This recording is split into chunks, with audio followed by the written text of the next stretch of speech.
Eric Michael Stewart is an English musician, songwriter and record producer most known for his tenure with the Mindbenders in the 1960s, and 10ccs from 1972 to 1995. In 1968, he became a co-owner of Strawberry Studios in Stockport, England, where he developed skills as a recording engineer and record producer. His involvement in Strawberry was instrumental in the eventual formation of 10ccs. Stewart has collaborated with Paul McCartney on 3 McCartney albums recorded between 1982 and 1986, has recorded 3 solo albums and released Viva La Difference in 2009. Career Early mid-1960s, the Mindbenders Stewart was invited to join local band Jerry Lee and the Staggerleys, which after a year changed its name to the Emperors of Rhythm. Stewart remained with the band for 2 years and was at the Oasis Club in Manchester in early 1963 on the evening that Wayne Fontana had an audition with a record company representative. Wayne Fontana's drummer and guitarist did not turn up for the audition and Wayne asked Eric and drummer Rick Rothwell if they would sit in for the audition. After a few minutes rehearsal, the quartet played 3 well-known songs of the time. Wayne Fontana was offered a record deal on condition that the musicians who played at the audition formed the band. Wayne Fontana's band was called the Jets, but due to an existing band using the name, an alternative name had to be sought. It was decided that the band would take the name The Mindbenders, which was the name of a film on release at the time. Wayne Fontana and The Mindbenders then came into being. The band initially played rhythm and blues. Stewart, Fontana and bassist Bob Lang co-wrote Since You've Been Gone, the B-side of the band's 6th single The Game of Love, which hit number 2 in the UK and number 1 in the US. Stewart and Fontana also shared the songwriting credit on Long Time Comin', the B-side of It's Just a Little Bit Too Late. The band toured the US with Herman's Hermits in July and August 1965, producing Wild Scene. Stewart compared with Beatlemania. The hotels we stayed in were under constant guard by security people and there were always girls waiting outside in the hundreds, he recalled. They were always yanking off my glasses and pulling out tufts of hair, which was very, very painful. The Mindbenders split with Fontana in late 1965. They had a UK number 2 hit with A Groovy Kind of Love in early 1966 with Stewart on vocals.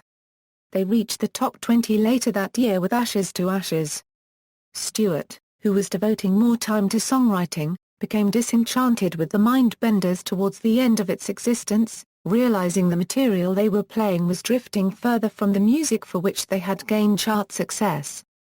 Because of the sort of records we'd had, everyone thought of us as a sort of ballads group, but we really weren't like that at all. I think we were probably the first of the 3-piece heavy groups but the sort of music we preferred to play was totally unacceptable to the sort of people who were prepared to book the Mindbenders, he said. The band came to an ignominious end. There were some pretty horrid gigs, he said.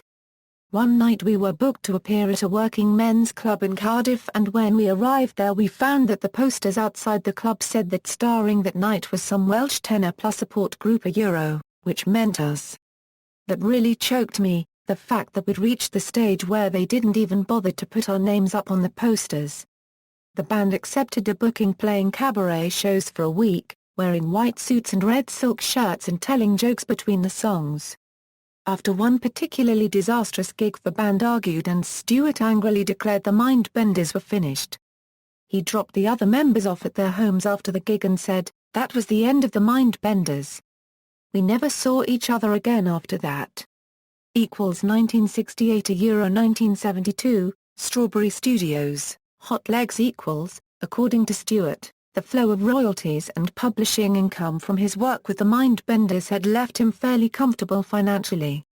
In July 1968 he was invited by former Billy J. Kramer and the Dakotas road manager Peter Tattersall to become an investor in Inner City Studios, a small recording studio located above a music shop in Stockport.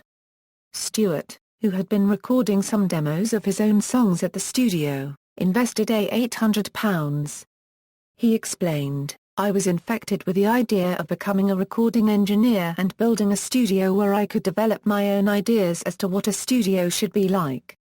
the pair moved to larger premises at No. 3 Waterloo Road in October, and Stewart, who helped with renovations and painting, renamed the studio in honor of his favorite Beatles song, Strawberry Fields Forever. Within months the pair were joined by a further investor, a songwriter and former Mindbenders bassist Graham Gouldman, who injected a further £2,000.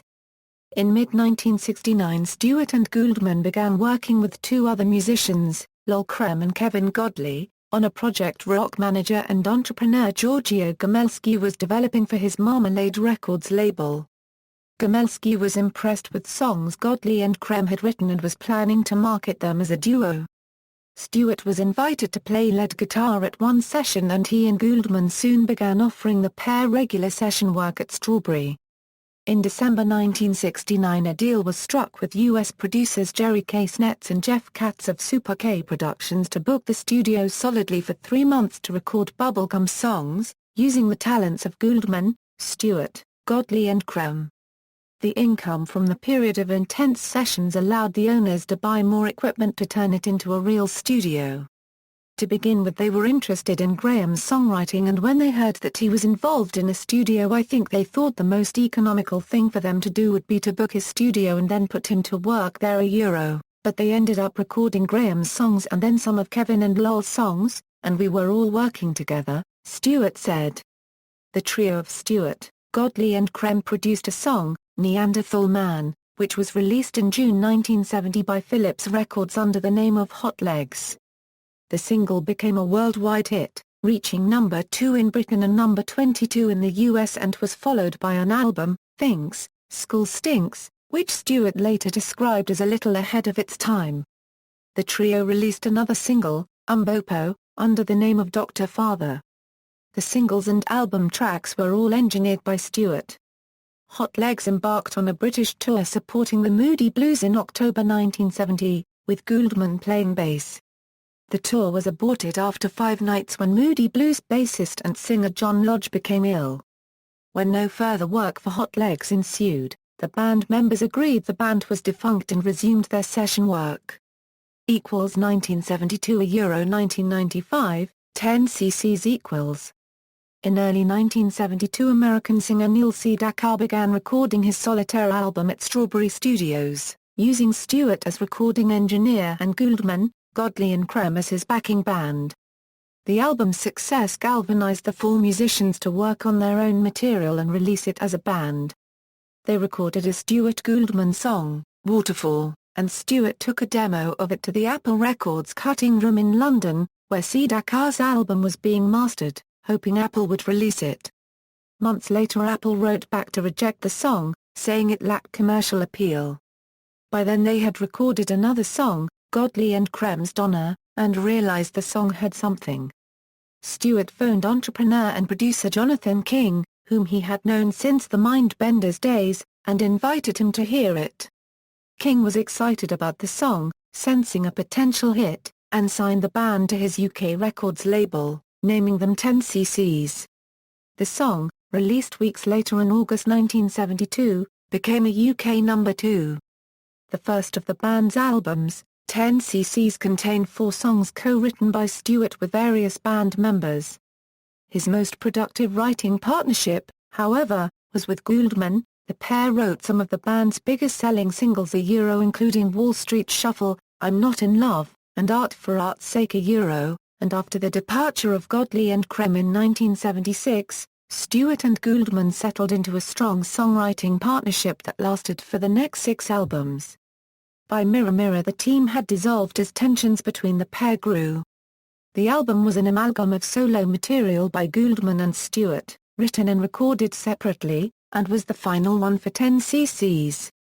The band suffered a major setback in 1979 when Stewart was seriously injured in a car crash. He told the BBC, "It flattened me completely. I damaged my left ear, I damaged my eye very badly. I couldn't go near music.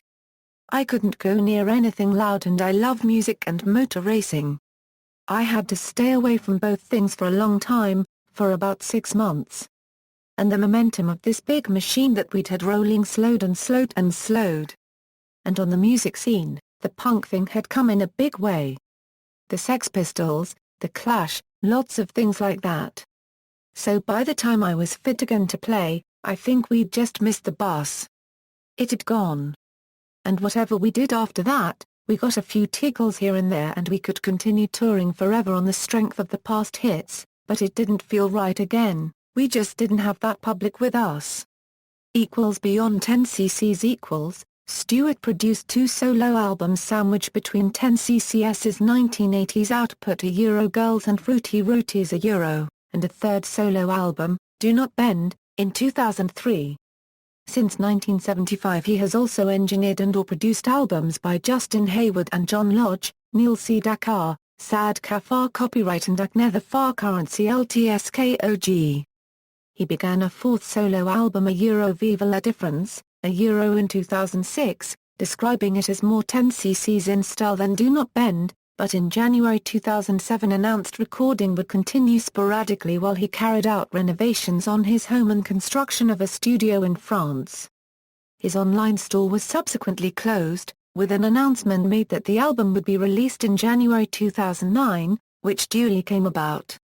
Bands: Jerry Lee and the Staggerleys, The Emperors of Rhythm a 1960 a 63, Wayne Fontana and the Mindbenders a guitarist vocalist, 1963 a 65, the Mindbenders a guitarist vocalist, 1966 a 68, Hot Legs a guitarist vocalist, 1970, Dr. Father a guitarist vocalist, 1970, 10cc's a guitarist vocalist, 1972 a 1983, 1991 a 95, also supported, Neil C. Dakar a guitarist vocalist, 1972 a 73, Paul McCartney a guitarist co-writer, 1982 a 86, Alan Parsons a vocalist, 1990 a 96, Eric Wolfson a vocalist, 1990.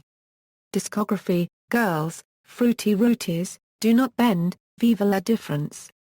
Filmography: as actor, give my regards to Broad Street, to Sir, with love. References.